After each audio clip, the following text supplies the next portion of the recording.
Hello guys, hope you all are doing well. Welcome to my channel. Today I'm going to discuss with you what are thermophiles. आज हम बात करेंगे thermophiles क्या होते हैं. So let's get started. सबसे पहले हम बात करते हैं वर्ड thermophile की. Therm means heat and philes refer to having an affinity towards a specific thing. आसान ज़बान में बात करें तो thermophiles वो ऑर्गेनिजम्स होते हैं जो कि हीट लविंग होते हैं, जो कि हाई टेम्परेचर पे रहना पसंद करते हैं and they have the ability to grow easily at high temperature. That's why we call them heat lovers. They grow above 40 degree centigrade. Even they can grow at temperature 110 degree centigrade. तो ये है छोटी सी definition thermophiles की. Thermophiles क्या होते हैं? Thermophiles वो organisms होते हैं जो कि हाई टेम्परेचर पे ग्रो करने की एबिलिटी रखते हैं. They love to be in high temperature places. अब बात करते हैं where you can find them. हम थर्मोफाइल्स हमें कहाँ मिलेंगे?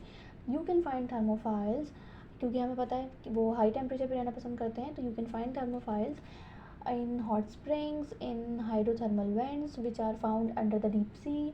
इसके अलावा you can find thermophiles at volcanic sites as well as you can find thermophiles at decomposition sites.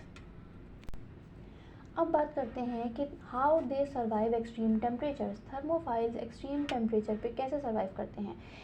तो to protect them from the effects of extreme temperature, thermophiles have evolved several biochemical adaptations. सबसे पहले है हमारे पास cell membrane permeability. Thermophile organism जो होते हैं उनकी जो सेल मेम्ब्रेन होती है उसमें मौजूद होते हैं high proportion of saturated fatty acids. Saturated fatty acids जो होते हैं क्या करते हैं? वो प्रिजर्व करते हैं सेल की इंटीग्रिटी को और प्रिवेंट करते हैं सेल मेम्ब्रेन को to become fluid at high temperature. यानी कि वो मेम्ब्रेन की इंटीग्रिटी को मेंटेन करते हैं. तो सबसे पहले हमारे पास है सेल मेम्ब्रेन परमिएबिलिटी जो कि इनको हेल्प करती है एक्सट्रीम टेम्परेचर पे सर्वाइव करने में. सेकंड नंबर पे हमारे पास आ जाती है हीट स्टेबल एंजाइम्स. थर्मोफाइल्स के पास होते हैं हीट स्टेबल एंजाइम्स जो कि क्या करते हैं जनाब? जो कि मेटाबॉलिकली एक्टिव रखते हैं थर्मोफाइल्स को एट हाई टेम्परेचर, क्योंकि वो हाई टेम्परेचर पे डिस्ट्रॉय नहीं होते. उसके बाद हमारे पास है हीट शॉक प्रोटीन्स. ऐसी स्पेसिफिक प्रोटीन्स होती हैं ये जिनमें स्पेसिफिक अमाइनो एसिड कॉम्पोजिशन होती है जो कि हाई टेम्परेचर पे प्रोटीन को डीनेचर होने से बचाती है, और इस तरह से ये प्रोटीन्स हेल्प करती हैं थर्मोफाइल्स को to survive at high temperature.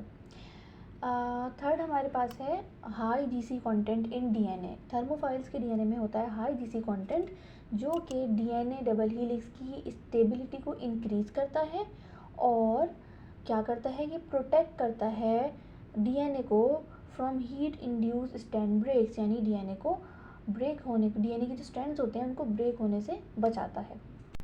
अब बात करते हैं कि थर्मोफाइल्स इंपॉर्टेंट क्यों होते हैं. तो जनाब they are significant source of biotechnological tools because they are a source of heat resistant enzymes.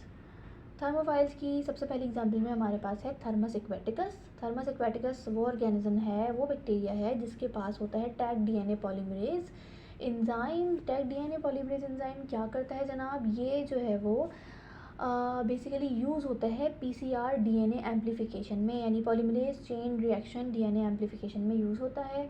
इसके अलावा हमारे पास एक और एग्जांपल है, वो है बैसिलस स्टीरियोथर्मोफिलस की जो कि यूज़ होता है in manufacturing of washing powder. So this is the brief introduction of thermophiles. If you have any query, feel free to comment below. Thank you so much.